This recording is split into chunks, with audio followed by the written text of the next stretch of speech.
To begin our Value Moon project, you're going to want to write your name on the back in pencil.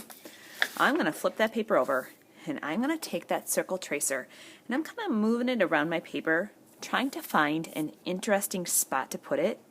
Most kids like to put something right in the middle of their paper, but it makes the composition, so that's a big fancy word, for how something looks, makes the composition a little bit more interesting if we slide it maybe to a corner. It could even be going off the page, could be in the bottom. So I'm going to put my moon kind of up in this corner. I'm not going to trace with a pencil because that line never disappears. I learned this last year. If you look at like this example, I'm not sure if it's showing up in the video, but you can really see that pencil line, and I want to try to avoid that. So I'm going to use a white crayon, and I'm going to trace the circle tracer. It's hard to see the white crayon, but I can actually kind of feel it. Around that circle, I want to make the lightest color I have possible. So I'm using blue. I am going to take the tiniest little dot of blue on my brush. I'm going to bring it into my white and mix it. And when I mix, I am mixing so that it looks the same value. I don't see any globs of blue. Around that circle, I am going to paint the lightest color I've made. And for this part, you're going to have to get kind of close to see that white crayon circle that you've made. But I'm trying to make this nice and smooth. And what's going to happen is as we go out towards the edges of our paper, the colors are going to get darker and darker. Like that moon is shining in the sky, kind of like radiating all the different values of our color. So there's my lightest color. And now I'm ready to mix my next value. Okay, kind of hard to see, but I did make it all the way around, and it is a little bit different than the white of the paper. Now I'm ready for a little bit darker of a value of blue. So, a little bit more blue mixed in this whole blob of white. I'm going to make another ring around that moon. This time as I'm painting, I want to keep going over the line where they meet. I want to blend it. I don't want to see that white and then a ring of the next value. As I get up towards the top, you can see that I'm actually going to go off the paper because the moon is up in this corner. That's okay, I'm still going in that circle, working over the top of that first ring. And it's really starting to blend nicely. I'm ready for another value. So more blue. Every time I'm just doing a little bit more blue, just getting a little bit darker value. And now you can really see that change. So again, I'm going to keep blending that, going over the top of the circles before, trying to make that line where they touch disappear. I don't want to have a ring. I want to keep working over my spot. Again, as I get to this top, I'm really going off the paper, but I'm continuing to make sure I have that nice, smooth paint line. Going over those spots, trying to get those colors to blend. This is the trickiest part of today. It's making those colors blend. Another scoop. Oh, you know what I forgot to do? I forgot to make it darker. Add some more blue. By the time you get to the outside edge of your paper, it should be almost to just the blue that came out of the paint bottle. So again, I'm still just going in circles around that moon. I'm not going back and forth or up and down as I'm painting. Blending those colors that are already on here. Haha, it happens every time. If you get a smear on there, don't worry. We will just create part of our tree branch to cover that up. Nobody will even see it. So up in this corner, I definitely have to get some blending. Looking better. Oh. Always a way to fix that. Just keep going over it. Okay, I think I'm ready for a little bit darker value. More blue.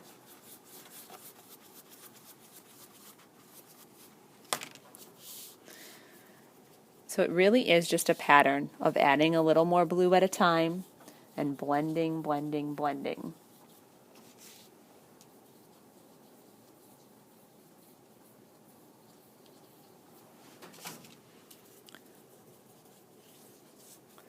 Okay, I think I'm ready for maybe just my last parts on this bottom. Slide it up so you can see really well.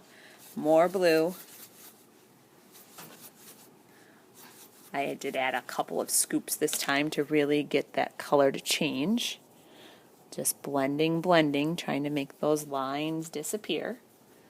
And I am getting really close to just using that blue. I think I'm going to go for it.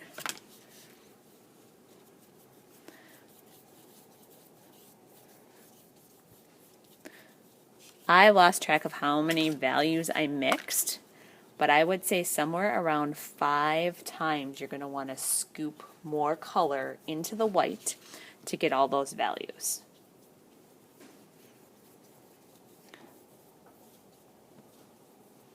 There we have it. My finished piece. Now I'm ready for the tree. We're ready to add the branch onto our value shaded sky. So to begin, we're going to start in pencil, and I'm going to find that example that I made. So here it is.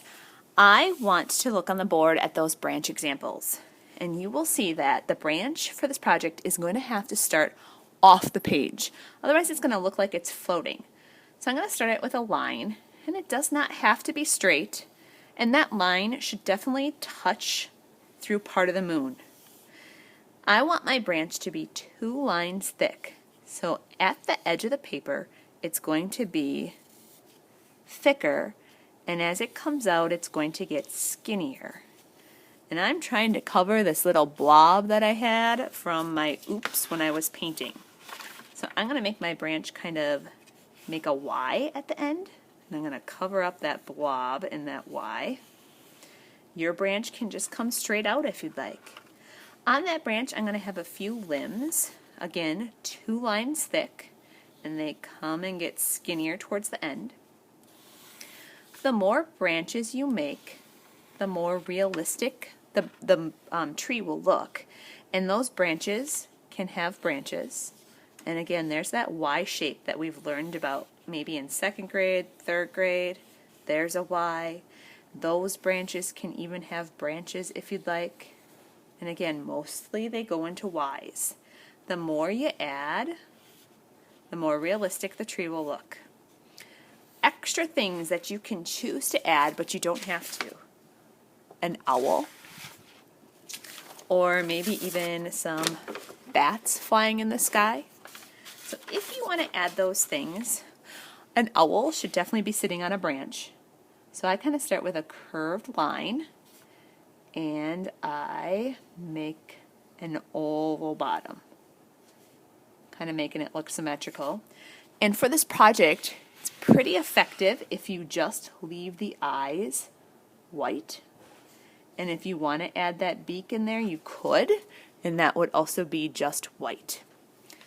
Bats would be a circle, 2 triangles.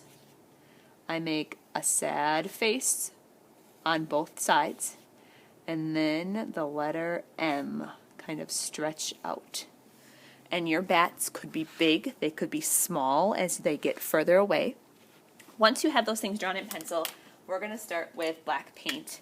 And most of you have a brush that's about this size. If you have something super, super tiny and need some really tiny fine details, you will find some extra brushes out on the counter to use. So as we're painting, we want to think about nice, steady lines. So we don't want to be all choppy and bumpy. You want to have a smooth line.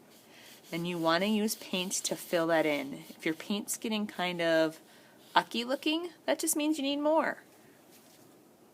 As I'm getting further in this painting, I'm realizing I'm definitely going to want that smaller brush for these tiny little detailed spots.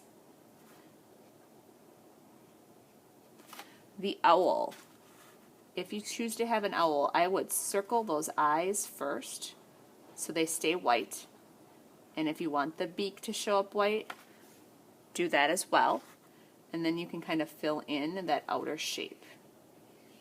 Again, owls and bats are optional. You don't have to have them. Now that I have everything kind of painted, I'm going to use this tiny brush and add a couple more branches. Really skinny. That's going to help this look even more realistic. Trees at this time of the year, you see lots of branches in the moonlight. Again, I'm just making a lot of Ys. Some of them are upside down, some of them are sideways.